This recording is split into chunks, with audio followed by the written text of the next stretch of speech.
আমি যেখানে শেষ করেছিলাম আমাদের এই অসীম পাতটা ছিল। এটা আসলে একটা অসীম তল, এটা একটা চার্জিত পাত যার চার্জ ঘনত্ব ছিল সিগমা। আর আমরা যা করেছিলাম তা হলো আমরা এই চার্জিত পাতের পৃষ্ঠ হতে এইচ উচ্চতায় একটা বিন্দু রেখেছিলাম।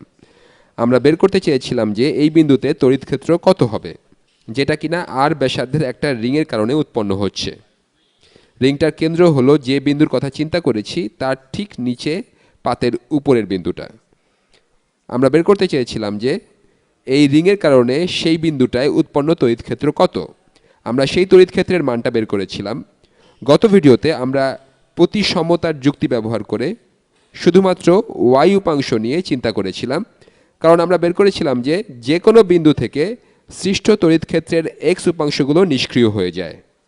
এখানে যদি একটা বিন্দু থাকে তাহলে এর কারণে সৃষ্ট চৌম্বক ক্ষেত্রের এক্স উপাংশ থাকবে, যেটা হয়তো ডান দিকে কাজ করবে, কিন্তু এখানেও একটা বিন্দু থাকবে যেটার সৃষ্ট তড়িৎ ক্ষেত্রের এক্স উপাংশ আগেরটাকে নিষ্ক্রিয় করবে। তাই আমরা শুধু ওয়াই উপাংশ নিয়েই চিন্তা করি।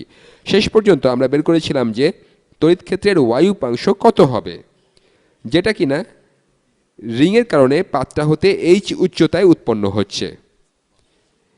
এসব বিষয় সামনে রেখে আসুন দেখা যাক আমরা অসীম ব্যাসার্ধ হতে শুরু করে শূন্য ব্যাসার্ধের রিংয়ের জন্য এটা যোগ করে মোট ওয়াই উপাংশ বের করতে পারি কিনা।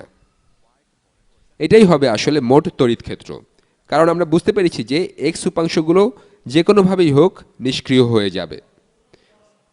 তাহলে আমরা বের করব এই বিন্দুতে মোট তড়িৎ ক্ষেত্র কত, যে বিন্দুটা তল থেকে এইচ একক উঁচুতে আছে। তাহলে এবার আমি এখানকার অনেক কিছু মুছে দিচ্ছি, যাতে এবার কিছুটা জটিল গাণিতিক জিনিস করার জন্য কিছু জায়গা পাওয়া যায়। এ পর্যায়ে বেশিরভাগ ক্যালকুলাস নিয়ে কাজ করতে হবে। আমি এগুলো সব মুছে দিচ্ছি। এগুলো কিভাবে এসেছে সেটা ভুলে গেলে আপনারা আগের ভিডিওটা দেখে নেবেন। আমি এগুলো মুছে দিচ্ছি, কারণ আমার মনে হচ্ছে যে আমার অনেক বেশি জায়গার প্রয়োজন হবে।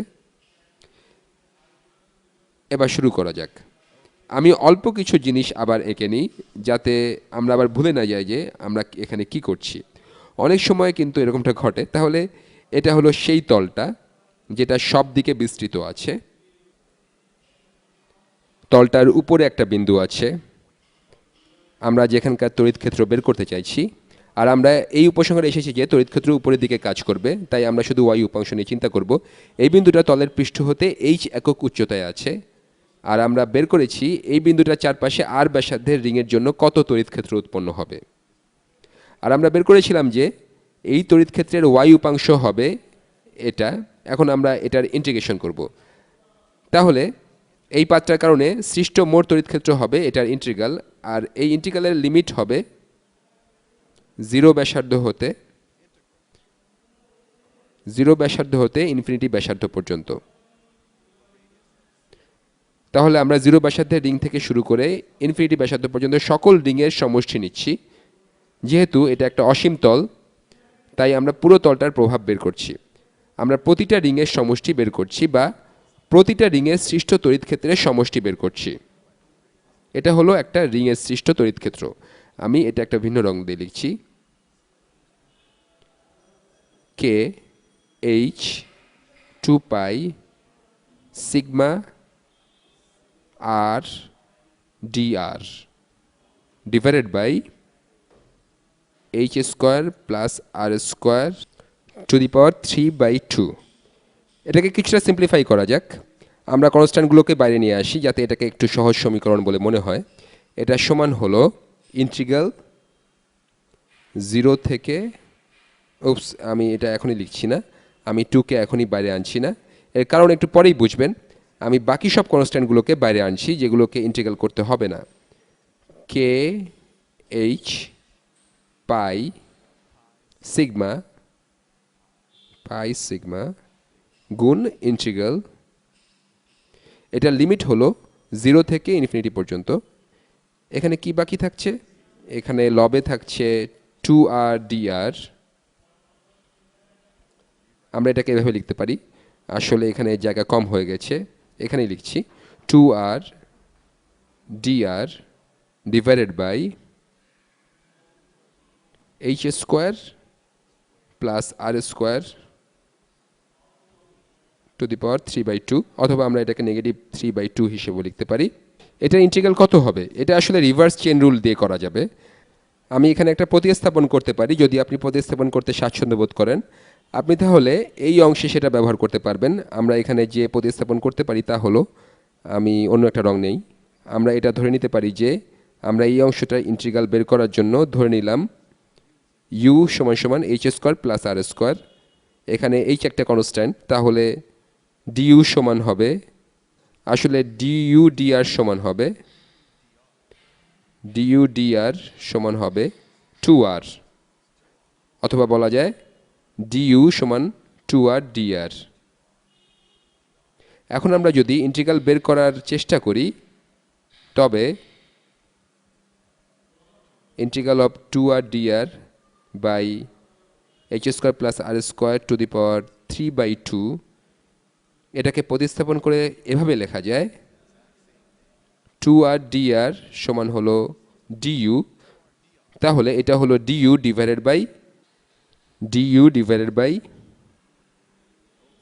এই এইচ স্কোয়ার প্লাস আর স্কোয়ারের মান হলো u, যেটা আমরা ধরে নিয়েছি, তাহলে u টু দি পাওয়ার 3/2, এটা সমান হলো integral of u two the power -3/2 du। এবার এটা সহজ, এবার এটা শুধুমাত্র রিভার্স এক্সপোনেন্ট রুল। এটা সমান হলো -2u টু দি পাওয়ার -12। আমরা নিশ্চিত হয়ে নেই -12 গুণ -2 সমান হলো 1। এরপর এখান থেকে 1 বিয়োগ করলে পাওয়া যায় -3/2। এরপর আমরা c যোগ করতে পারি, কিন্তু আমরা যেহেতু ডেফিনিট ইন্টিগ্রালের দিকে যাচ্ছি তাই সব c কাটাকাটি হয়ে যাবে। অথবা আমরা বলতে পারি যে এটা সমান হলো, আমরা u এর মান এখানে বসাই, তাহলে পাওয়া যায় -2, আর 2 টু দি পাওয়ার -12 কে লেখা যায় 1/√h square plus r square. ঠিক আছে, আমি এখানে ম্যাজেন্টা রং দিয়ে যা কিছু করলাম তা করেছি এটার ইন্টিগ্রাল বের করার জন্য। আমরা এটার মান বের করেছি -2 divided by h square plus r square. এটাকে সামনে রেখে এবার আমাদের ডেফিনিট ইন্টিগ্রালের মান বের করা যাক। তাহলে এই এক্সপ্রেশনটাকে আমরা এবার লিখতে পারি, এটা একটা ম্যারাথন প্রবলেম, কনস্ট্যান্টগুলো আগে লিখছি, কে এইচ পাই সিগমা। এবার আমি এই -2কেও বাইরে দিয়ে আসছি, গুণ -2। এত কিছু করা হচ্ছে এটা ডেফিনিট ইন্টিগ্রাল বের করার জন্য, যার লিমিট 0 থেকে ইনফিনিটি।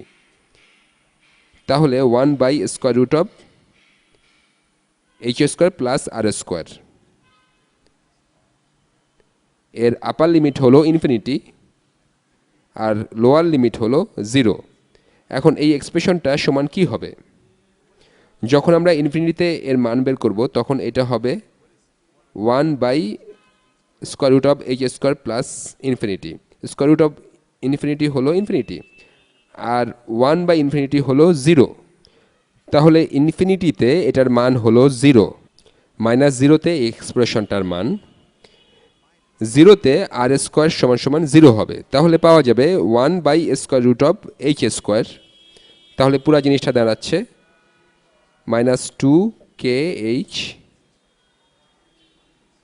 -2kh পাই সিগমা গুণ 0 - 1/√h স্কোয়ার। এটা সমান হলো -2kh পাই সিগমা গুণ 1/√h স্কোয়ার, যেটা হলো 1/h, এর সামনে মাইনাস আছে, তাহলে গুণ -1/h, মাইনাস মাইনাস গুণ করলে প্লাস হয়ে যাবে, লব এবং হর হতে h কাটাকাটি হয়ে যাবে। এত সব কাজ করার পর আমরা যা পাচ্ছি সেটা হলো একটা উজ্জ্বল রং দিয়ে লিখছি, কারণ এটা পেতে অনেক কাজ করতে হয়েছে। এখানে থাকছে 2k পাই সিগমা। প্রথমেই এখানে কি করেছি, আমরা হয়তো গণিতের মধ্যে হারিয়ে গিয়েছি, কিন্তু আসলে এটা হলো মোট তড়িৎ ক্ষেত্র, যেটা এই সুষমভাবে চার্জিত অসীম পাত, যার চার্জ ঘনত্ব হলো সিগমা, সেই পাতের জন্য এর পৃষ্ঠ হতে h উচ্চতা উপরে কোনো বিন্দুতে উৎপন্ন হচ্ছে। কিন্তু লক্ষ্য করুন, এটা হলো এইচ উচ্চতার বিন্দুটাতে উৎপন্ন তড়িৎ ক্ষেত্র, কিন্তু এখানে এইচ নেই। এটা থেকে বলা যায় তড়িৎ ক্ষেত্রের সবলতা কোনোভাবেই ক্ষেত্রটা থেকে আমরা কত উপরে আছি তার উপর নির্ভর করে না। এটা একটা কনস্ট্যান্ট তড়িৎ ক্ষেত্র। আমরা এই পাত থেকে যে কোনো উচ্চতায় থাকতে পারি, কিন্তু সবখানেই তড়িৎ ক্ষেত্রের তীব্রতা একই হবে। আর একটা পরীক্ষাধীন চার্জ থাকলে এর উপর প্রযুক্ত বলও একই হবে। আর একটা পরীক্ষাধীন চার্জ থাকলে এর উপর প্রযুক্ত বলও একই হবে। শুধুমাত্র যে জিনিসটার উপর তড়িৎ ক্ষেত্রের সবলতা বা প্রযুক্ত স্থির তড়িৎ বলের সবলতা নির্ভর করে সেটা হলো চার্জ ঘনত্ব। কে হলো কুলম্বের কনস্ট্যান্ট, 2 পাই, দুটোই কনস্ট্যান্ট। এখানে পাই আছে বলে আমার মনে হচ্ছে এটা বেশ চমকপ্রদ, কিন্তু সেটা এখানে চিন্তার বিষয় নয়। এখানে একটা বিষয় গুরুত্বপূর্ণ, সেটা হলো চার্জ ঘনত্ব। তো আশা করি এটা আপনাদের কাছে সন্তোষজনক মনে হয়েছে। এখানে আমরা সবচেয়ে বেশি গুরুত্বপূর্ণ যা শিখলাম তা হলো, আমার যদি একটা সুষমভাবে চার্জিত অসীম পাত থাকে, তবে এটার জন্য যে কোনো বিন্দুতে যে তড়িৎ ক্ষেত্র তৈরি হবে সেটা পাতটা হতে বিন্দুটার দূরত্বের উপর নির্ভর করবে না। বিন্দুটা এখানে হতে পারে, এখানে হতে পারে, এখানেও হতে পারে, কিন্তু সব বিন্দুতেই তড়িৎ ক্ষেত্রের সবলতা একই। বা এই বিন্দুগুলোতে কোনো পরীক্ষাধীন চার্জের উপর প্রযুক্ত নেট স্থির তড়িৎ বলের সবলতা একই। বিষয়টা বেশ পরিচ্ছন্ন। এখন আগের দুইটা ভিডিওতে যা কিছু করা হয়েছে তা বুঝতে পারলে আপনি বিশ্বাস করতে পারবেন যে আসলেই সুষম তড়িৎ ক্ষেত্রের মতো জিনিস আছে। আর সমান্তরাল পাতের ক্ষেত্রে বাউন্ডারি থেকে অনেক দূরে এমনটা ঘটে। শীঘ্রই আবার দেখা হবে।